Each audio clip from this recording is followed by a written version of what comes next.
আসসালামু আলাইকুম। দীর্ঘ অপেক্ষার অবসান ঘটিয়ে ইতিহাস যেন আবার ফিরে তাকাচ্ছে বগুড়ার দিকে। কারণ প্রায় ২ দশক পর নিজের মাটিতে নিজের জেলায় ফিরে আসছেন বাংলাদেশ জাতীয়বাদী দলের ভারপ্রাপ্ত চেয়ারম্যান তারেক রহমান। হ্যাঁ, বগুড়া শুধু একটি জেলা নয়, এটাই তারেক রহমানের দেশের বাড়ি। এই বগুড়াই ছিল শহীদ রাষ্ট্রপতি জিয়াউর রহমানের শিকড়, যিনি ছিলেন বগুড়ারই সন্তান।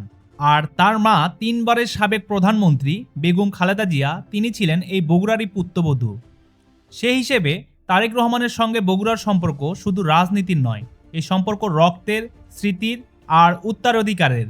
কিন্তু এই ফেরা সহজ কেন ফেরা নয়, কারণ দীর্ঘ ১৭ বছর পর ২৫শে ডিসেম্বর তিনি লন্ডন থেকে দেশে ফিরেছেন।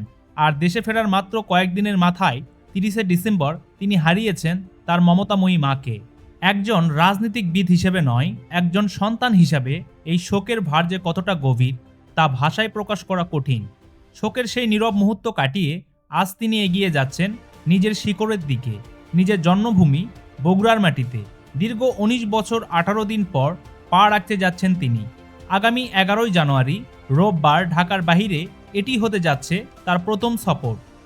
দলীয় সূত্র অনুযায়ী তিনি ১১ই জানুয়ারি বগুড়ায় পৌঁছে রাত্রি যাপন করবেন। পরের দিন ১২ই জানুয়ারি সোমবার সকাল ১০টায় বগুড়া শহরে আলতাফুন্নেসা খেলার মাঠে তার মা বেগম খালেদা জিয়ার আত্মার মাগফিরাত কামনায় সেখানে আয়োজিত গণদোয়া কর্মসূচি অনুষ্ঠানে অংশ নেবেন। এই গণদোয়া শুধু একটি কর্মসূচি নয়, এটি যেন একজন শোকাহত সন্তানের মায়ের জন্য নীরব প্রার্থনা আর নিজের মাটির কাছে নীরব আশ্রয় খোঁজা। গণদোয়া শেষে তিনি ৭ মাতা, ৩ মাতা ও মাটিডালি হয়ে মহস্থানে পৌঁছবেন। সেখানে তিনি হযরত শাহ সুলতানের মাজার জিয়ারত শেষে রওনা হবেন রংপুরের উদ্দেশ্যে।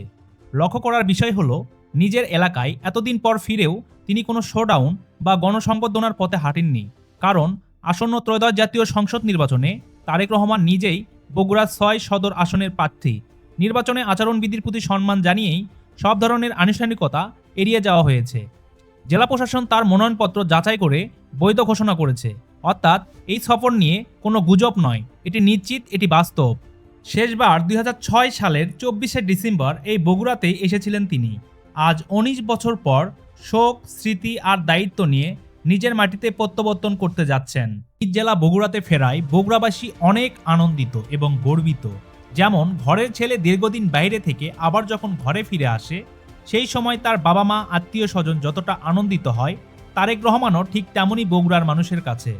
তার এই ফিরে আসার মধ্য দিয়েই হয়তো বগুড়াবাসীর অকল্পিত স্বপ্নগুলো আবার জেগে উঠবে। এক্ষেত্রে যারা বগুড়ার দলীয় নেতাকর্মী আছেন, তারাই হচ্ছে মূল চাবিকাঠি। কেননা এই দীর্ঘদিন তার অনুপস্থিতিতে তারাই লড়াই ও সংগ্রামের মধ্য দিয়ে শহীদ জিয়াউর রহমানের আদর্শ ধরে রেখে দলকে নেতৃত্ব দিয়ে গেছেন। বগুড়াবাসী বিশ্বাস করে, দলীয় নেতাকর্মী সহ এবং তারেক রহমানের এই নিজের জেলায় ফেরার মধ্য দিয়ে নতুন করে এই বগুড়া জেলা আবার আলোকিত হয়ে উঠবে ইতিহাসের পাতায়। সম্মানিত ভিউয়ার্স, ভিডিওটি এই পর্যন্তই ছিল। যদি ভিডিওটি ভালো লেগে থাকে তাহলে একটি লাইক দিয়ে সবার সাথে শেয়ার করে দিবেন। আর আপনার যদি কোনো মতামত থাকে তাহলে অবশ্যই ভিডিওর নিচে কমেন্টে লিখে জানিয়ে যাবেন। আর আমাদের চ্যানেলে যদি আপনি নতুন হয়ে থাকেন তাহলে ফ্রিডম অফ ভয়েস ইউটিউব চ্যানেলটি সাবস্ক্রাইব করে আমাদের পাশে থাকবেন। ধন্যবাদ।